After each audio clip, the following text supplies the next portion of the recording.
నమస్కారం city cable CPC news కి స్వాగతం. ముందుగా ముఖ్యాంశాలు.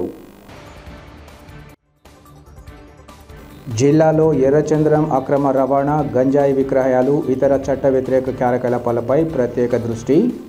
బాధ్యతల స్వీకరణ సందర్భంగా జిల్లా నూతన ఎస్పీ హర్షవర్ధన్ రాజు వెల్లడి.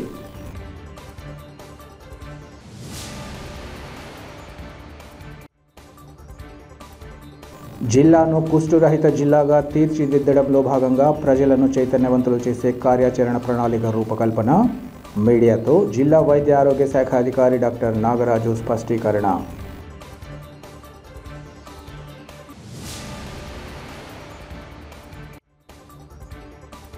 రాజ్యసభ సభ్యులు విజయసాయిరెడ్డి తన వ్యాఖ్యలు సత్వరమే ఉపసంహరించుకొని క్షమాపణలు చెప్పాలి. ఏపీయూడబ్ల్యూజే ప్రతినిధులు, పాత్రికేయుల డిమాండ్.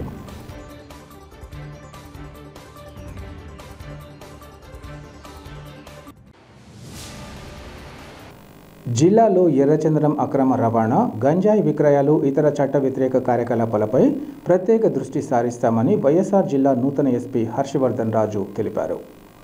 జిల్లా నూతన ఎస్పీగా హర్షవర్ధన్ రాజు నియమిస్తూ రాష్ట్ర ప్రభుత్వం ఉత్తర్వులు జారీ చేసింది. ఈ మేరకు ఆయన బుధవారం కడప నగరానికి చేరుకొని బాధ్యతలను స్వీకరించారు. తొలుత నూతన ఎస్పీ దేవునికడపల శ్రీ లక్ష్మీ వెంకటేశ్వర స్వామి ఆలయంలో ప్రత్యేక పూజలు నిర్వహించారు. అనంతరం ఎస్పీ కార్యాలయంలోని తన ఛాంబర్లో నూతన ఎస్పీగా బాధ్యతలను స్వీకరించారు. అనంతరం ఆయన మీడియాతో మాట్లాడుతూ జిల్లాలో ఎస్పీగా పనిచేసే అవకాశం ఇవ్వడంపై ప్రభుత్వానికి ధన్యవాదాలు తెలియజేశారు. గతంలో పొరుగునున్న అన్నమయ్య జిల్లాలో ఎస్పీగా పనిచేసిన అనుభవంతో జిల్లాలోని పోలీసు సిబ్బంది సహకారంతో శాంతి భద్రతల పర్యవేక్షణకు నిరంతరం కృషి చేస్తారని ఈ సందర్భంగా చెప్పారు. ఎలాంటి చట్ట వ్యతిరేక కార్యకలాపాలకు సంబంధించిన సమాచారం ఉన్నా తమ దృష్టికి తీసుకురావాలని ఆయన సూచించారు. ఎర్రచంద్రం అక్రమ రవాణా, గంజాయి విక్రయాలు, భూ కబ్జాలు, క్రికెట్ బెట్టింగ్, మట్కా, ఇతర అంశాలపై ప్రత్యేక దృష్టి సారిస్తున్నట్లు ఆయన తెలిపారు.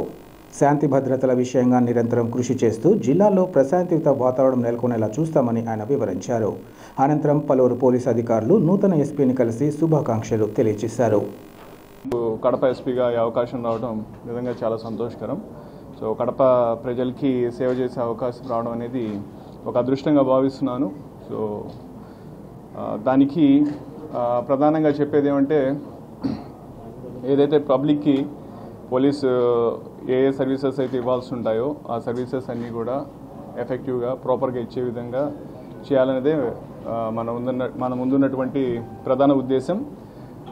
ఏదైతే రూల్ ఆఫ్ లా ఉందో ఆ రూల్ ఆఫ్ లాని మనం ప్రిజర్వ్ చేయాలా, ప్రొటెక్ట్ చేయాలా. సో దానికి లోబడి అందరూ కూడా ఉద్యోగం చేయాలా. సో ఆ విధంగా మా పోలీస్ యంత్రాంగం అంతా కూడా ఉద్యోగం చేసే విధంగా, పనిచేసే విధంగా చేయాలనేదే నా ముందున్నటువంటి లక్ష్యం. సో కాబట్టి దాంట్లో ఈ విధంగా చేసే క్రమంలో పాత్రికేయ మిత్రులు కావచ్చు, ఎలక్ట్రానిక్ ప్రతినిధులు కావచ్చు, ప్రజలు కావచ్చు, రాజకీయ పార్టీకి సంబంధించిన ప్రతినిధులు కావచ్చు, అలాగే మా పోలీస్ యంత్రాంగం అంతా కావచ్చు, వాళ్ళందరూ కూడా వాళ్ళ సహాయ సహకారాలు అందిస్తారని చెప్పి నేను ప్రగాఢంగా నమ్ముతున్నాను. సో మనం ఏదైతే కడప జిల్లా ఉందో కడప జిల్లాలో ఉన్న ప్రజలకి మరింత మెరుగైన సేవలు అందించే విధంగా మనం అందరం కలిసి కృషి చేద్దామని చెప్పి అందరికీ కూడా విజ్ఞప్తి చేస్తున్నాను. ఈ విధంగా పాత్రికేయుల తరపున సుముఖంగా. అలాగే ఏదైతే ఇప్పుడు మనకు ఈ కొన్ని ప్రయారిటీస్ చూసుకున్నట్లయితే, ప్రధానంగా గవర్నమెంట్కి, ప్రభుత్వానికి ఉన్నటువంటి ప్రయారిటీస్ ఒకటి public grievance redressal mechanism. Every Monday మన పబ్లిక్కి వాళ్ళ గ్రీవెన్సెస్ అటెండ్ అయ్యేది. సో దానికి అత్యంత ప్రాధాన్యత ఇవ్వడం జరుగుతుంది. రెండోది గాంజా నివారణ గురించి చాలా పటిష్టమైన చర్యలు అందరూ కూడా తీసుకున్నారు. ముందున్న ఎస్పీ గారు కూడా దాని పట్ల చాలా ఎఫర్ట్స్ చేయడం జరిగింది. అది మనం కూడా ఎఫర్ట్స్ని కంటిన్యూ చేసి కడప జిల్లాలో ఈ గాంజా రిలేటెడ్ ఏమన్నా ఉన్నా దాని ప్రివిలెన్స్ కానీ దాని యొక్క ఇది తగ్గించే విధంగా కృషి చేస్తామని చెప్పి చెప్తున్నాను. అలాగే ఇంకా వేరే అదర్ ఇల్లీగల్ ఇష్యూస్ సంబంధించినవి కావచ్చు, తర్వాత పోతే వేరే సమస్యలు కావచ్చు, ఇవన్నిటిని కూడా మనం కులంకుషంగా పరిశీలించి అందరితోటి కలిపి చర్చించి వాటికి సరైన సొల్యూషన్ కానీ సరైన యాక్షన్ తీసుకునే విధంగా కూడా ముందుకు వెళ్తామని చెప్పి మీ అందరి తరఫున నేను తెలియజేస్తున్నాను. సో ప్రధానంగా ప్రజలకి మెరుగైన సేవలు అందించాలి. మా సార్ కూడా అంటారు, మనము పోలీస్గా we are answerable for our actions, we are accountable for our actions. So ప్రతి ఒక్కరు కూడా ఆఫీసర్ నుంచి నా నుంచి కింద స్థాయి అధికారి వరకు కూడా ప్రతి ఒక్కరు కూడా ఇదే మోటివ్ తోటి పనిచేయాలని చెప్పి నేను ఆశిస్తున్నాను. అందరికీ కూడా అదే నా మెసేజ్. సో ఇదే విధంగా మా పోలీసు అందరూ కూడా పనిచేస్తారని చెప్పి మీకు తెలియజేస్తున్నాను. కడప నగర వాసులు జనసేన పార్టీ సభ్యత్వం స్వీకరించి పార్టీకి అండగా నిలబడుతూ రాష్ట్రంలో మెరుగైన పరిపాలన కొనసాగేందుకు తోడ్పాటివ్వాలని ఆ పార్టీ నాయకుడు తుంగ రమణయ్య పిలుపునిచ్చారు. కడపలోని విశ్వప్రగతి చిట్ ఫండ్ కార్యాలయంలో జరిగిన విలేకరుల సమావేశంలో ఆయన మాట్లాడారు. జనసేన పార్టీ అధినేత రాష్ట్ర ఉప ముఖ్యమంత్రి పవన్ కళ్యాణ్ పిలుపు మేరకు ఈ సభ్యత్వ నమోదు కార్యక్రమానికి పిలుపునివ్వడం జరిగిందన్నారు. ఇందులో భాగంగా కడప నగరం శంకరాపురంలో ఉన్న ఆంజనేయ స్వామి గుడి వద్ద ఈ నెల 18వ తేదీ ఉదయం 10 గంటలకు సభ్యత్వ నమోదు కార్యక్రమాన్ని ప్రారంభిస్తున్నట్లు ఆయన తెలిపారు. జనసేన పార్టీ ఆవిర్భావం తర్వాత లక్షలాది మంది మెగా అభిమానులు, జన సైనికులు పార్టీ అధినేత పవన్ కళ్యాణ్కు తోడుగా నిలబడడం ఈరోజు పార్టీ అధికారంలోకి రావడానికి ప్రధాన కారణమయ్యారన్నారు. దీని స్ఫూర్తితో భవిష్యత్తులో పార్టీని మరింత బలోపేతం చేసుకోవడం కోసం సభ్యత్వ నమోదు కార్యక్రమాన్ని విజయవంతంగా ముందుకు తీసుకెళ్దామన్నారు. సభ్యత్వం తీసుకున్న జన సైనికుడికి వీర మహిళకు 5 లక్షల రూపాయల ఇన్సూరెన్స్, 50,000 ప్రమాద బీమా సౌకర్యం ఉంటుందని ఆయన తెలిపారు. ఈ అవకాశాన్ని కడప నగరంలో ఉన్న ప్రతి ఒక్కరూ సద్వినియోగం చేసుకోవాలని ఆయన కోరారు. ఇతర వివరాలకు 8885041666 నంబర్లో సంప్రదించాలని ఆయన తెలిపారు. ఈ కార్యక్రమంలో పలువురు జనసేన పార్టీ నాయకులు, కార్యకర్తలు పాల్గొన్నారు. జన సైనికులకు, నాయకులకు, వీర మహిళలకు అందరికీ ధన్యవాదములు. ఈ నెల జూలై 18వ తేదీ నుంచి 28వ తేదీ వరకు సభ్యత్వ నమోదు కార్యక్రమానికి మా డిప్యూటీ సీఎం పవన్ కళ్యాణ్ గారు ఆదేశించినారు. ఇందుకు కడప ప్రజలు అందరూ జనసేన సభ్యత్వ నమోదు చేసుకోవాల్సిందిగా మరీ కోరుచున్నాను. సభ్యత్వ నమోదు చేసిన ప్రతి ఒక్కరికి 5 లక్షలు బీమా కవరేజ్ ఉంటుంది. ఏమన్నా జరిగితే 50,000 బీమా కవరేజ్ ఉంటుంది.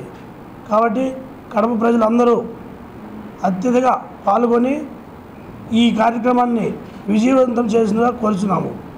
వేదిక 18వ తేదీ వేదిక వచ్చేసి శంకరాపురం ఆంజనేయ స్వామి గుడి దగ్గర ఉదయం 10 గంటలకు ప్రారంభమవుతుంది.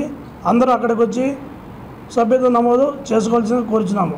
అలాగే ప్రతిరోజు 10 రోజులు కడపలో ఏదో ఒక ప్లేస్లో ప్రతి సెంటర్లో సభ్యత్వ నమోదు కార్యక్రమం పెట్టాలని మేము అందరం అనుకుంటున్నాము.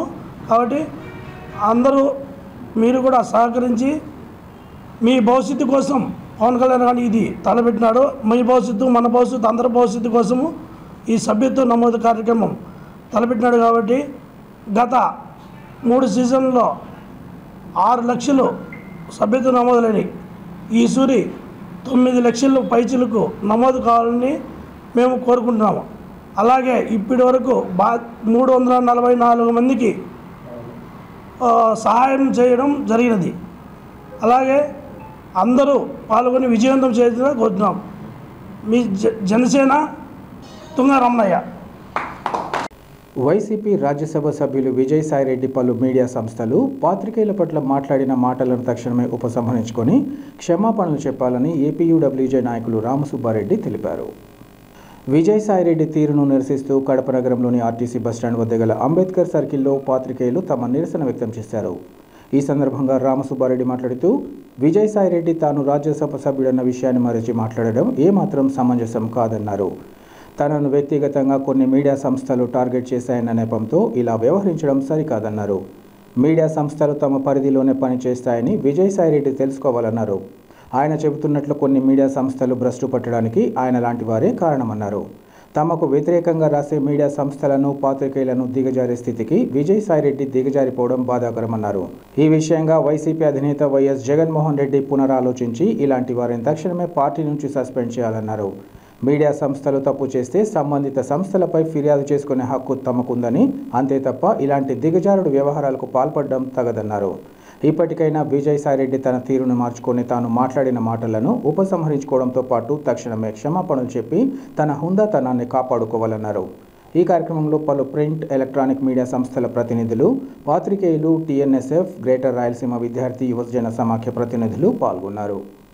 వైసీపీ రాజ్యసభ సభ్యులు విజయసాయిరెడ్డి గారు తాను పార్లమెంటు సభ్యులని అని కూడా మర్చిపోయి దిగజారిపోయి కొద్ది రోజుల క్రితం ఆయన వ్యక్తిగతంగా కొన్ని మీడియా సంస్థలు టార్గెట్ చేశాయనేటువంటి నెపంతో తన స్థాయిని కూడా దిగజార్చుకునే విధంగా ఆయన పత్రికా సమావేశం పెట్టి పత్రికా సమావేశంలో ఛానళ్ళ పేరు, మీడియా పేరు, పత్రికల పేరు ప్రస్తావిస్తూ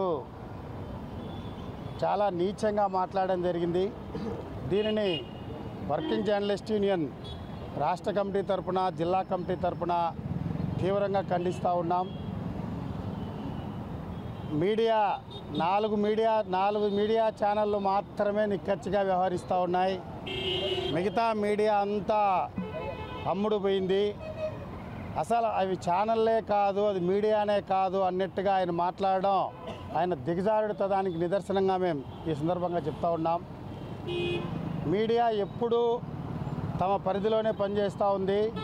మీడియా భ్రష్టు పట్టడానికి విజయసాయి లాంటి రాజకీయ నాయకులే కారణమని ఈ సందర్భంగా మేము తెలియజేస్తూ ఉన్నాం. మీకు అనుకూలంగా వార్తలు రాస్తే మంచి మీడియా, మీకు అనుకూలంగా వార్తలు రాయకపోతే చెడ్డ మీడియా. ఆ ఛానళ్ళ యజమానులను, ఛానల్లో పనిచేసేటువంటి విలేకరులను, ఆఖరికి యాంకర్లను కూడా తిట్టేటువంటి స్థాయికి ఆయన దిగజారిపోయాడంటే వైసీపీ ప్రభుత్వం, వైసీపీ నేత జగన్మోహన్ రెడ్డి ఆయన ఇంకా ఎందుకు ఆ పార్టీలో పెట్టుకున్నాడో అర్థం కావడం లేదు. ఇప్పటికైనా జగన్మోహన్ రెడ్డి గారు పునరాలోచన చేయాలి. ఇటువంటి సిగ్గుమాలినటువంటి నేతలను పార్టీలో పెట్టుకోవడం ద్వారా పార్టీకి చెడ్డ పేరు వస్తుంది తప్ప మంచి పేరు రాదని చెప్పి ఈ సందర్భంగా మేము తెలియజేస్తూ ఉన్నాం. ఆయన వాడినటువంటి భాష వెధవలు, చాలా నీచమైన భాష వాడాడు.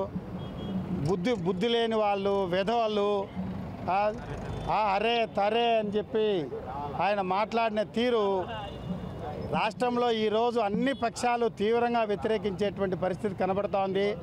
ఇప్పటికైనా విజయసాయిరెడ్డి బుద్ధి తెచ్చుకోవాలి. తాను చేసినటువంటి తప్పును, తాను మాట్లాడినటువంటి భాషను విత్డ్రా చేసుకోవడం ద్వారా ఈరోజు పత్రికాముఖంగా మీడియాకు ఆయన క్షమాపణ చెప్పి తన హుందాతనాన్ని కాపాడుకోవాలని చెప్పి ఈ సందర్భంగా మేము తెలియజేస్తూ ఉన్నాం. ఛానల్లో, పత్రికలో ఏదైనా రాజకీయ పార్టీల పక్షానో లేకపోతే వ్యక్తుల పక్షానో తప్పుగా మాట్లాడినా, తప్పుగా వ్యవహరించినా, నష్టం కలిగించే విధంగా, బాధ కలిగించే విధంగా మాట్లాడితే దానికి అనేక మార్గాలు ఉన్నాయి. నువ్వు పార్లమెంటు సభ్యునివి, నీకు కొన్ని హక్కులు ఉన్నాయి. నీ హక్కులను స్వేచ్ఛగా అనుభవించేదానికి, స్వేచ్ఛగా ఉపయోగించుకునేదానికి ఎవ్వరూ అడ్డుపడడం లేదు. నీ అధికారానికి కానీ, నీ హక్కులకు కానీ, నీ హక్కులను వినియోగించుకునే పద్ధతుల్లో నువ్వు ఉపయోగించుకోవాలే తప్ప ఈ రకంగా దిగజారుతనానికి పోయి నువ్వు భ్రష్టు పట్టడమే కాకుండా నీ పార్టీని కూడా భ్రష్టు పట్టించేటువంటి పద్ధతుల్లో నువ్వు వ్యవహరించినావు. ఈ పొద్దు మీడియాను విభజించు పాలించు అనేటువంటి పద్ధతుల్లో నువ్వు ప్రవర్తించినటువంటి తీరు చాలా సిగ్గుచేటని చెప్పి నేను చెప్తా ఉన్నా. మీరు మాట్లాడేటువంటి సందర్భంలోనే నేను ప్రెస్ కౌన్సిల్కి వెళ్తాను, అదేవిధంగా హ్యూమన్ రైట్స్కి వెళ్తాను, ఎస్టీ కమిషన్కి వెళ్తానని చెప్పావు. ఇవన్నీ తిట్టక ముందు ఏమయ్యా విజయసాయిరెడ్డి గారు, నీకు బుద్ధి లేదా అని చెప్పి అడుగుతా ఉన్నా. నువ్వు ఎన్ని తిట్టక మునిపే, ఎన్ని నీకు ఆలోచనలో ఉన్నప్పుడు, నీ మదిలో ఉన్నప్పుడు ఇంత దిగజారి నువ్వు ఎందుకు ప్రవర్తించాలి? ఆ పని ఏదో నువ్వు తిట్టకుండా, నువ్వు రోడ్డును పడి మీడియా వ్యవస్థను రోడ్డు మీద కింద పరచకుండా నువ్వు ముందే నువ్వు ఏదైతే చెప్పావో ఆ సంస్థలన్నింటికీ నీ పట్ల నాకు అన్యాయం చేసింటే మీడియా సంస్థలు నువ్వు కంప్లైంట్ చేసి ఉండాల్సింది. వాళ్ళందరినీ కూడా కోర్టులకు, ఎస్సీ కమిషన్కు, ఎస్టీ కమిషన్కు, ప్రెస్ కౌన్సిల్కి పిలిపించాల్సింది వాళ్ళను.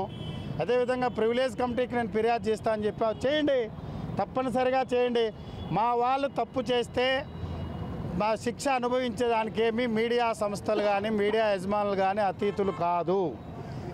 మీరు నిర్భయంగా మీ హక్కులను కాపాడుకునేదానికి చట్ట పరిధిలో ఏమైతే చట్టం మీకు పార్లమెంటు సభ్యునిగా, ఒక వ్యక్తిగా, భారతదేశంలో ఒక పౌరుడిగా నీకు ఏమైతే కల్పించిందో హక్కులు, అవన్నీ కూడా ఉపయోగించుకోండి, మాకు అభ్యంతరం లేదు. కానీ ఈ రకంగా దిగజారిపోయి విభజించి పాలించు పద్ధతుల్లో నీ ప్రవర్తన చాలా సిగ్గుమాలితనం, హేయమైన చర్యగా చెప్తా ఉన్నాం. ఇటువంటి వాళ్ళను సమాజం వెలివేయాల్సినటువంటి పరిస్థితి ఉంది.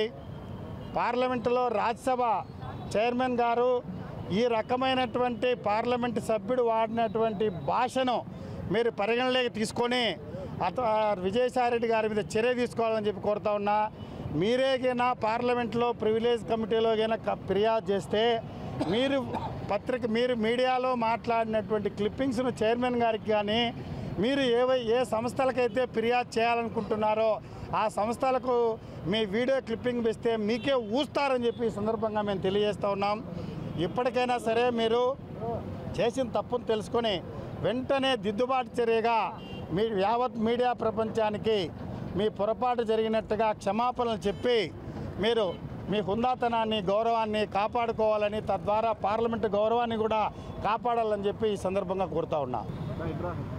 ప్రజాస్వామ్య భారతదేశంలో ఒక ప్రజాప్రతినిధిగా ఉన్నటువంటి విజయసాయిరెడ్డి జర్నలిస్ట్ సోదరులు అంటే భారతదేశంలో 4th ఎస్టేట్గా ఉన్నటువంటి జర్నలిజాన్ని కించపరుస్తూ వాడు వీడు అని చెప్పి అవహేళనగా మాట్లాడేటువంటి వైసీపీ చెందినటువంటి ఎంపీ అయినటువంటి విజయసాయిరెడ్డి గారు మీ యొక్క అహంకారాన్ని ఇంకా తగ్గలేదని చెప్పి మేము తెలియజేస్తా ఉన్నాం. ఎందుకంటే జర్నలిస్టు సోదరులు సమాజానికి అదేవిధంగా ప్రభుత్వానికి ప్రజలకు వారధులుగా పనిచేస్తారు. అటువంటి వారిని నీ యొక్క వ్యక్తిగతం, నీ యొక్క బండారం, నీ యొక్క అవినీతి ఆక్రమణలో నీ యొక్క వ్యక్తిగత జీవితాన్ని సర్వనాశనం చేసుకునేసి ఈరోజు వాటిని బయటికి వెలికి తీయడంలో మీడియా సోదరుని గుట్టుని బయట పెట్టినందుకు ఈరోజు వాడు వీడు అని చెప్పి అవహేళనగా మాట్లాడుతూ ఉన్నాం. దీనిని టీఎన్ఎస్ఎఫ్గా ఈరోజు తీవ్రంగా ఖండిస్తూ ఉన్నాం. ఎందుకంటే ఒక బాధ్యతారహితమైనటువంటి పదవిలో ఉండి నువ్వు ఈ రకంగా మాట్లాడడం అనేది నీ అవివేకానికి నిదర్శనం అని చెప్పి తెలియజేస్తూ ఉన్నాం. వెంటమ్మటే విజయసాయిరెడ్డి గారి యొక్క రాజ్యసభ సభ్యత్వాన్ని చైర్మన్ గారు రద్దు చేయాలని చెప్పి డిమాండ్ చేస్తూ ఉన్నాం. అదేవిధంగా బహిరంగంగానే ఈ యొక్క జర్నలిస్టు సోదరులందరికీ కూడా క్షమాపణ చెప్పాలని చెప్పి కోరుతా ఉన్నాం. వైసీపీలో ఉన్నటువంటి వైసీపీ అధ్యక్షుడైనటువంటి జగన్మోహన్ రెడ్డి గారికి మేము ఒకటే తెలియజేస్తా ఉన్నాం, అయ్యా మీ యొక్క పార్టీలో ఇటువంటి చీడ పురుగులు పెట్టుకోవద్దని చెప్పి కోరుతా ఉన్నాం. వెంటమ్మటే విజయసాయిరెడ్డిని నీ యొక్క జర్నలిస్టిజం పైన, జర్నలిస్టు సోదరులపైన ఎటువంటి నీకు దయ, వాళ్ళపైన అభిమానం ఉంటేగిన వెంటమ్మటే విజయసాయిరెడ్డిని పార్టీ సభ్యత్వం కూడా రద్దు చేస్తారని చెప్పి మేము కోరుతా ఉన్నాం.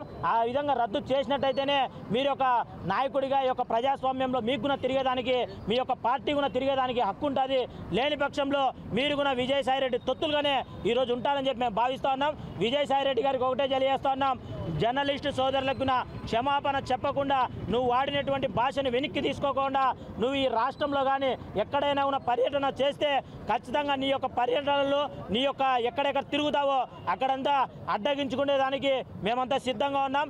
జర్నలిస్టు సోదరులకు ఎప్పటికీ తెలుగుదేశం పార్టీ టీఎన్ఎస్ఎఫ్ అండగా ఉంటుంది. వాళ్ళకి రక్షణ కవచంగా మేము ఉంటాం. నీ యొక్క దురుసు పోతున్న నీ యొక్క అహంకారాన్ని తొందరలోనే మర్చిపెట్టేదానికి మేమంతా సిద్ధంగా ఉన్నాం. విజయసాయిరెడ్డి ఇప్పటికైనా కూడా నీ యొక్క మీడియా సంస్థల మీద, మీడియా ఛానళ్ళ మీద నీ యొక్క పెత్తందారులు ఎవరైతే ఉన్నారో పక్కన పోర్ట్ఫోలియో అని చెప్పి చెప్పుకొని తిరుగుతూ ఉన్నారు, వారి కనుసరణలు నడుస్తా ఈ యొక్క బెదిరింపులు ఇవన్నీ మానుకోవాలని చెప్పి కోరుతా ఉన్నాం.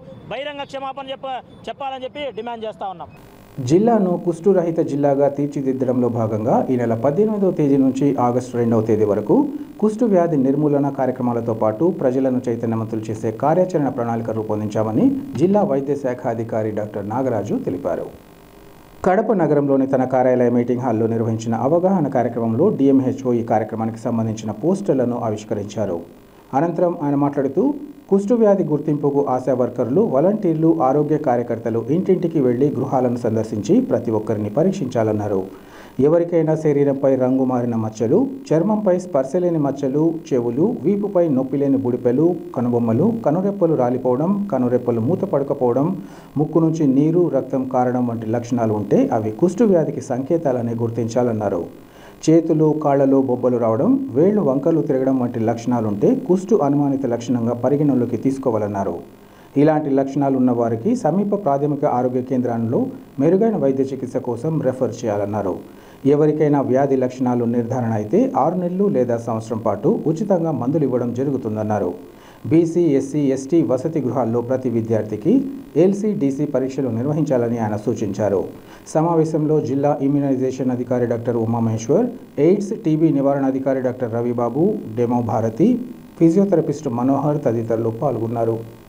18వ తేదీ నుంచి నెక్స్ట్ మంత్ 2వ తేదీ వరకు 14 రోజులు లెప్రసీ కేస్ డిటెక్షన్ క్యాంపెయిన్ అనేది జరుగుతుంది.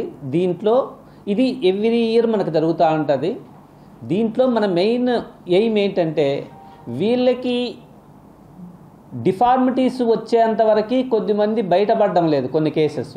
కాబట్టి ముందుగానే ఐడెంటిఫికేషన్ చేస్తే ఆ డిఫార్మిటీస్ లేకుండా కంప్లీట్గా లెప్రసీని సమూలంగా నిర్మూలించవచ్చు. ఇప్పుడు ఏంటంటే లెప్రసీ గురించి భయపడాల్సిన అవసరము లేదు. లెప్రసీ అనేది కొద్దిమంది ఇంకా స్టిగ్మా ఉంది. ఆ స్టిగ్మా కూడా మనకి పోవాల్సిన అవసరం ఉంది. ఎవరిని లెప్రసీ ఉండేవాళ్ళు ఎవరు కూడా ఆ డిసీజు మనకి కంట్రోల్ అవుతుంది, కంప్లీట్గా 100% క్యూర్ అవుతుంది. ఒకవేళ ఎవరైనా డిఫార్మిటీస్ వచ్చిందంటే డిఫార్మిటీస్ కూడా రీకన్స్ట్రక్టివ్ సర్జరీస్ మనం చేయించడం జరుగుతుంది. ఇక్కడ నెల్లూరులో మనం రీకన్స్ట్రక్టివ్ సర్జరీస్ చేపిస్తున్నాం లెప్రసీ ఉండే వాళ్ళకు కూడా. డిఫార్మిటీస్ కాళ్ళకు కానీ చేతులకు కానీ కంటికి కానీ ఇలాంటివి ఏవైనా ఉంటే వాటికి కూడా మనము సర్జరీస్ చేయించడం జరుగుతుంది. అలానే ఈ మధ్య చెప్పులు కూడా ప్రతి ఒక్కరికి ఆ లెప్రసీ ఉండేవాళ్ళు, ఎందుకంటే వాళ్ళకి సెన్సేషన్స్ గన తక్కువ ఉంటాయి కాబట్టి అలాంటి వాళ్ళకు కూడా మనము ఈ ఎంసీఆర్ చెప్పల్స్ని మనము సప్లై చేయడం కూడా జరుగుతాను. ఇది 18వ తేదీ నుంచి ప్రతి ఇంటికి ఆశా వచ్చి ఆ ఇంట్లో ఉండే వాళ్ళందరికీ ఎగ్జామిన్ చేయడం జరుగుతుంది. ఎక్కడైనా మచ్చలు ఉన్నాయా, సెన్సేషన్ లేని మచ్చలు ఏమైనా ఉన్నాయా, అలాంటివన్నీ చూసి రిపోర్ట్ అది ఒక యాప్ ఉంటుంది, ఆ యాప్లో ఎంటర్ చేయడం జరుగుతుంది. దీంట్లో మళ్ళీ అది మెడికల్ ఆఫీసర్కి వెళ్తారు. మెడికల్ ఆఫీసరు వీళ్ళందరికీ ఒకవేళ అది లెప్రసీనా లేకపోతే వేరే డిసీజ్ చర్మ వ్యాధులా అని చూసి రెక్టిఫై చూసుకొని ఒకవేళ లెప్రసీ డౌట్గా ఉంటే మాకు డిస్ట్రిక్ట్కి ఇన్ఫర్మేషన్ ఇవ్వడం జరుగుతుంది. ఇక్కడ మాకు district leprosy and TB doctor అన్నిటికీ కలిపి ఒకే డాక్టర్ ఉంటాడు. వాళ్ళ టీం ఒకసారి పోయి వ్యాలిడేట్ చేస్తారు. ఏ కేసెస్ అయితే ఈ లెప్రసీ కేసుని డౌట్ఫుల్గా వీళ్ళు ఎంటర్ చేసిన కేసెస్ అన్నిటినీ వీళ్ళు మళ్ళీ వ్యాలిడేట్ చేయడం జరుగుతుంది. ఇది లెప్రసీనా అవునా కాదా అని వ్యాలిడేట్ 1కి 2 సార్లు అంటే మెడికల్ ఆఫీసర్ ఒకసారి చేస్తారు, మళ్ళీ ఇక్కడి నుంచి ఒక టీం వెళ్ళి మళ్ళీ వాళ్ళని వ్యాలిడేట్ చేయడం జరుగుతుంది. కాబట్టి ఇక్కడ ఆశాలు ఇంటింటికి వెళ్ళినప్పుడు కొద్దిమంది లెప్రసీ మాకేం లేదులేండి మా వాళ్ళు అలాంటివి కాకుండా ఇది ఏంటంటే ఎవరికైనా వచ్చేదానికి అవకాశం ఉంది. దీంట్లో ఓన్లీ ఈ కమ్యూనిటీకే వస్తుంది అనేది ఉండదు. కాబట్టి ఎవరికైనా కూడా ఈ లెప్రసీ వచ్చే అవకాశం ఉంది. కాబట్టి ప్రతి ఒక్కరూ ఈ ఇంటింటికి వచ్చి ఈ సర్వే చేసేటప్పుడు వాళ్ళకి సహకరించి ఒకవేళ ఇది ఉంటే కరెక్ట్గా ట్రీట్మెంట్ కానీ తీసుకుంటే తగ్గిపోతుంది. కాబట్టి ఇది మనకి మెయిన్గా ఏంటంటే దీనివల్ల 14 రోజులు జరుగుతుంది. లాస్ట్ టైం మన దగ్గర 90 కేసులు ట్రీట్మెంట్లో ఉన్నాయి.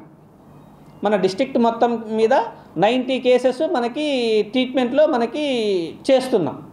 కాబట్టి ప్రతి ఒక్కరూ దీన్ని యూటిలైజ్ చేసుకొని ఒకవేళ ఏదైనా మచ్చలుంటే 1కి 2 మా టీం వచ్చినప్పుడు వాళ్ళని ఎగ్జామిన్ చేసేటట్టు చేపించి ఈ కేసెస్ అన్నీ మనకు రిపోర్ట్ అయితే మనము కొన్ని రోజుల తర్వాత మనము దీన్ని కంప్లీట్గా ఎరాడికేట్ చేయడం జరుగుతుంది. మీ అందరికీ తెలుసు ఇప్పుడు పోలియో కానీ ఈ వ్యాక్సిన్ ప్రివెంటబుల్ డిసీజెస్ అన్నిటినీ మనము ఎరాడికేట్ చేయడం జరుగుతుంది.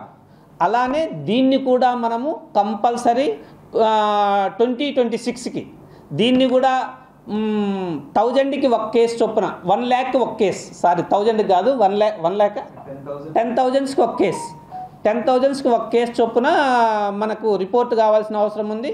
కాబట్టి దీన్ని మనము త్వరలో ఈ లెప్రసీని కూడా మనము మన కడప నుంచి కంప్లీట్గా అందరూ సహకరించి ప్రజలందరూ సహకరించి కంప్లీట్గా దీన్ని కడప నుంచి పారద్రోలాల్సిందిగా అలానే మన ఏపీ నుంచి కూడా ఈ లెప్రసీ కేసెస్ ఏవీ లేకుండా చేస్తారని ఆశిస్తూ సెలవు తీసుకుంటున్నాను. ఓకే. దేవస్థాన అధికారుల నిర్లక్ష్యం వల్ల వేంపల్లలో వెలిసిన శ్రీ లక్ష్మీ వృషభాచలేశ్వర స్వామి దేవస్థాన అనుసంధానంలో గల శ్రీ లక్ష్మీ వెంకటేశ్వర స్వామి వారికి నిత్య కైంకర్యాలు అందకపోవడం భక్తులను తీవ్ర ఆవేదనకు గురి చేస్తోందని బీజేపీ నాయకులు తెలిపారు. ఈ మేరకు బీజేపీ జిల్లా ప్రధాన కార్యదర్శి గాలి హరిప్రసాద్, జిల్లా ఉపాధ్యక్షురాలు సుష్మలు మీడియాతో మాట్లాడారు. వేంపల్లి గ్రామంలో ఉన్న శ్రీ వృషభాచలేశ్వర స్వామి దేవస్థానానికి 100 కోట్ల రూపాయలకు పైగా విలువ చేసే ఆస్తులుండి ఏటా 1 కోటి రూపాయల ఆదాయం వస్తున్నా అధికారుల పర్యవేక్షణ లోపం స్వామివారికి సేవలు చేయకపోవడం దారుణమన్నారు. ఇందులో భాగంగా నేడు తొలి ఏకాదశి పురస్కరించుకొని స్వామివారికి పూలతో మాల కూడా వేయలేని పరిస్థితిలో ఆలయ అధికారులు సిబ్బంది ఉన్నారని ఆవేదన వ్యక్తం చేశారు. శ్రీ మహావిష్ణువు యోగ నిద్రకు ఉపక్రమించే సమయంలో హిందువులు నిర్వహించుకునే తొలి ఏకాదశి పండుగ సందర్భంలో దేవస్థానానికి వచ్చే భక్తులకు కనీస వసతులు కల్పించకపోవడం దారుణమన్నారు. దిట్టెం సరుకుల కింద ప్రభుత్వం నెలకు 18,000 రూపాయలు ఇస్తుంటే భక్తులకు ప్రసాదం కూడా ఇవ్వలేదని తెలిపారు. గత ప్రభుత్వంలో స్వామివారికి పూజా కార్యక్రమంలో ఉండాల్సిన నాయి బ్రాహ్మణులు లేరని, కనీసం ఇప్పుడైనా వారిని నియమించి స్వామివారి సేవలో ఉంచాలని వారు కోరారు. ఏడాది నుంచి స్వామివారికి ప్రాకారోత్సవం ఎందుకు నిర్వహించలేదని అధికారులను ప్రశ్నించారు. ఇప్పటికైనా జిల్లా అధికారులు జోక్యం చేసుకుని వెంకటేశ్వర స్వామి వారి నిత్య కైంకర్యాల మీద దృష్టి సారించాలని కోరారు. ఈ కార్యక్రమంలో హిందూ ఐక్యవేదిక సభ్యులు ప్రసాద్ రెడ్డి, దొంతు సుమన్ తదితరులు పాల్గొన్నారు. అందరికీ నమస్కారం. హిందువుల ఆరాధ్య దైవమైనటువంటి మహావిష్ణు అంశతో ఉన్నటువంటి శ్రీ వెంకటేశ్వర స్వామి దేవాలయంలో ఇవాళ ఈ యొక్క అధికారుల నిర్లక్ష్యం కారణంగా స్వామివారికి అందాల్సినటువంటి పూజలు కానీ, అక్కడ మూల విరాట్కు వేయాల్సినటువంటి తోమాలు కానీ వేయకపోవడం పూర్తిగా ఈ యొక్క అధికారుల బాధ్యత రాహితమని చెప్పి నేను ఈ అధికారులను ప్రశ్నిస్తూ ఉన్నా. ఇవాళ మహావిష్ణువు యోగ నిద్రకు ఉపక్రమించేటువంటి సమయంలో ఈ యొక్క దినాన్ని తొలి ఏకాదశిగా భావించి అనేక మంది హిందూ బంధువులు ఇవాళ స్వామివారి దర్శనం చేసుకునేందుకు గుడికి వస్తే ఇక్కడ ఉన్నటువంటి దేవస్థాన అధికారుల నిర్లక్ష్యం కారణంగా ఇక్కడ వచ్చినటువంటి భక్తులకు కనీస సౌకర్యాలు కలిగించకుండా, అలాగే ఇక్కడ ఉన్నటువంటి మరుగునీరు ఎంతో పోతుంది దాని మీద దృష్టి సారించడంలే వీళ్ళ అధికారులకు కావాల్సింది కేవలము ఈ యొక్క గుడి మీద వచ్చేటువంటి ఆదాయమే, ధనార్జనే ధ్యేయంగా వీళ్ళు పనిచేస్తూ మా జీతాలు వస్తున్నాయని చెప్పి ఉన్నారు. గత ప్రభుత్వంలో ఈ యొక్క దేవాలయాల మీద ఎంతో నిర్లక్ష్యత ఉండి అనేక దేవాలయాల మీద దాడులు జరిగినా కూడా పట్టించుకునేటువంటి పరిస్థితి. ఇది అందుకు ఉదాహరణ కాదు. ఈ యొక్క దేవస్థానంలో ఉన్నటువంటి 9 మంది ఉద్యోగస్తులను నిర్దాక్షిణ్యంగా వాళ్ళు తీసేయడం జరిగింది. ఇవాళ స్వామివారికి జరిగేటువంటి పూజా విధానంలో ముఖ్యమైన భాగం నాయి బ్రాహ్మణులు. అటువంటి నాయి బ్రాహ్మణులు కూడా తీసేయడం ఎంతవరకు సమంజసమని చెప్పి నేను ఈ దేవస్థాన అధికారులను ప్రశ్నిస్తా ఉన్నా. ఇప్పటికైనా కూడా మీరు ఈ యొక్క నిర్లక్ష్యాన్ని వీడి ఉన్నతాధికారులకు ఉన్నటువంటి సమస్యలను వివరించి తద్వారా మీరు ఇక్కడికి రావాల్సినటువంటి ఉద్యోగులు అయితేనేమి వారిని అందరినీ కూడా రప్పించి స్వామివారికి అందాల్సినటువంటి సేవలు విషయంలో మీరు జాగ్రత్త వహించి హిందూ బంధువులకు కనీసం ప్రసాదాలు కూడా నోచుకోలేనటువంటి స్థితిలో ఈ దేవాలయం ఉందా అని చెప్పి నేను ప్రశ్నిస్తాను. కోట్ల స్థిరచరాస్తులు కలిగినటువంటి ఈ యొక్క దేవస్థానంలో భక్తుల అసౌకర్యాల మీద నేను చాలా తీవ్ర అసంతృప్తి వ్యక్తం చేస్తాను. ఇప్పటికైనా జిల్లా స్థాయి అధికారులు కావచ్చు ఈ యొక్క ఆలయం మీద దృష్టి సారించి భక్తులకు అందాల్సినటువంటి సేవలు, భగవంతునికి అందాల్సినటువంటి పూజా విధానాల మీద దృష్టి సారించాలని చెప్పి నేను ఈ అధికారులను కోరుతా ఉన్నా. వార్తలు ముగించే ముందు ముఖ్యాంశాలు మరోసారి. జిల్లాలో ఎర్రచంద్రం అక్రమ రవాణా, గంజాయి విక్రయాలు, ఇతర చట్ట వ్యతిరేక కార్యకలాపాలపై ప్రత్యేక దృష్టి. బాధ్యతల స్వీకరణ సందర్భంగా జిల్లా నూతన ఎస్పీ హర్షవర్ధన్ రాజు వెల్లడి.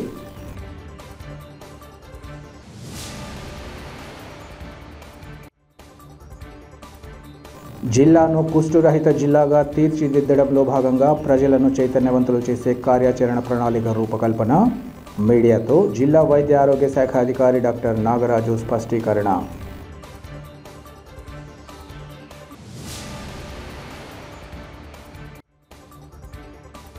రాజ్యసభ సభ్యులు విజయసాయిరెడ్డి తన వ్యాఖ్యలు సత్వరమే ఉపసంహరించుకొని క్షమాపణలు చెప్పాలి.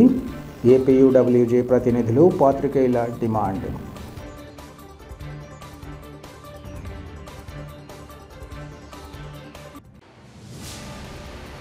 సిటీ కేబుల్ సిపిసి న్యూస్ ఇంతటితో సమాప్తం.